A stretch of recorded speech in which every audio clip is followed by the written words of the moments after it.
गुरु भक्ति योग जो आत्मज्ञान का मार्ग दिखाते हैं वे पृथ्वी पर के सच्चे देवता हैं।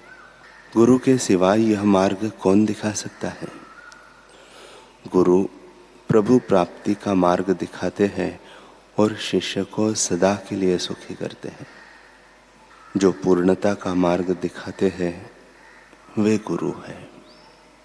आध्यात्मिक गुरु निरंतर उपदेश से साधक को तालीम देते हैं।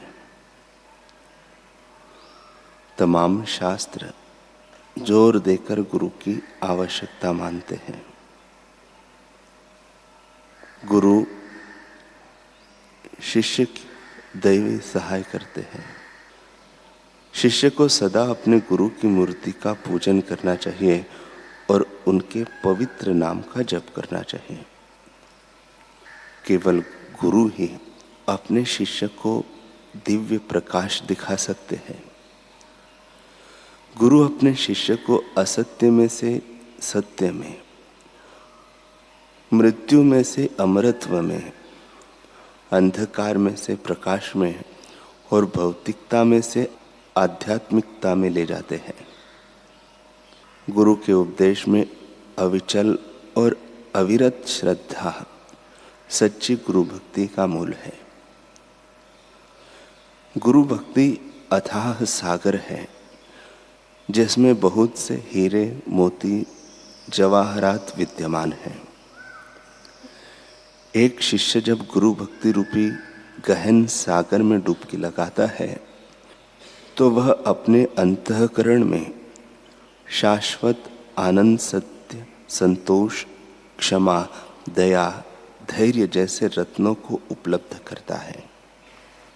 भक्ति की गहराई तक जाने के लिए एक साधक को यदि किसी वस्तु की आवश्यकता पड़ती है तो वह है उसके लक्ष्य के प्रति एकाग्रता। क्योंकि देखा जाए तो जैसे एक नदी जब पहाड़ों से नीचे उतरती है तो चट्टानों से टकराती है, शोर मचाती हुई चलती है, क्योंकि अशांत और बिखरी हुई हुआ करती है। जब वह नदी अपने लक्ष्य सागर से मिल जाती है तो शोर, बिखराव सब समाप्त हो जाता है। ठीक यही स्थिति हमारे मन की हुआ करती है। जब वह अपने लक्ष्य की ओर बढ़ता है, अपितु जब वह अपने लक्ष्य की ओर स्थिर हो जाता है तो सफलता उसके हाथ लगती है। क्योंकि एकाग्रता सफलता का प्राण है।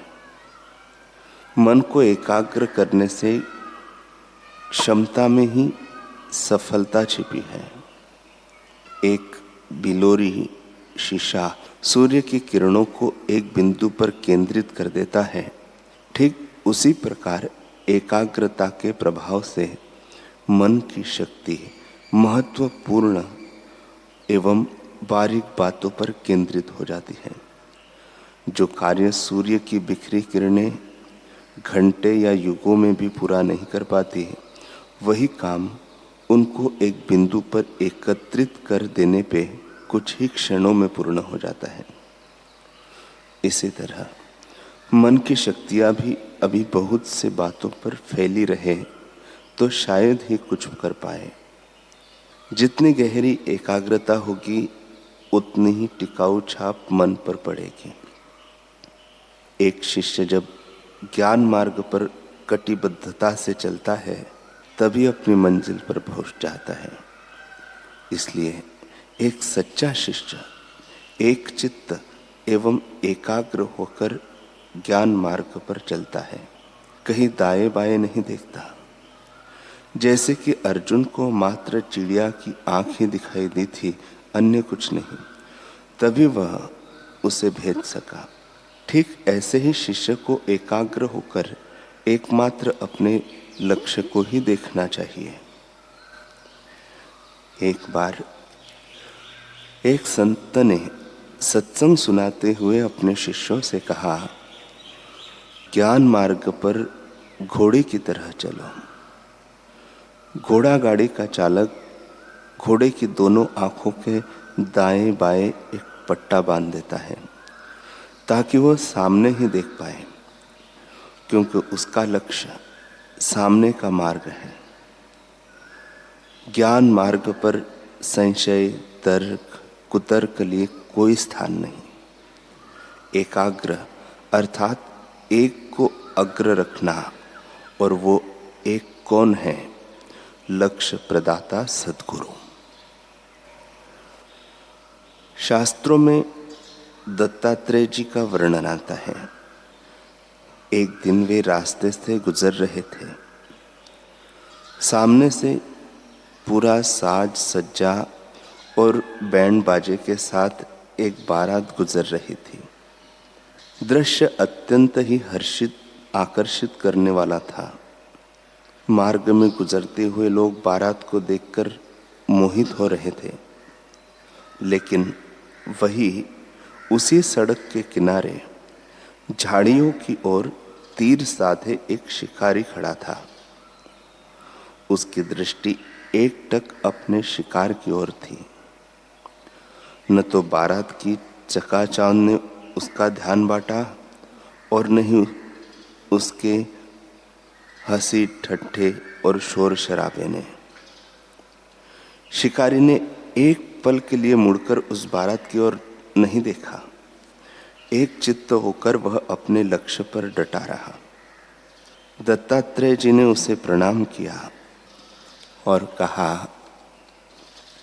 कि आज से मैं आपके भांति अपने ध्येय को आपकी प्रेरणा से अपने प्रभु, अपने लक्ष्य की ओर ही केंद्रित करूंगा। इतना तन्मय कि आसपास की माया, दुनिया के विचार का मुझे ध्यान ही न रहे, ऐसा ही एक सत्शिष्य भी चाहता है। उसके अंदर से क्या भाव उठते हैं?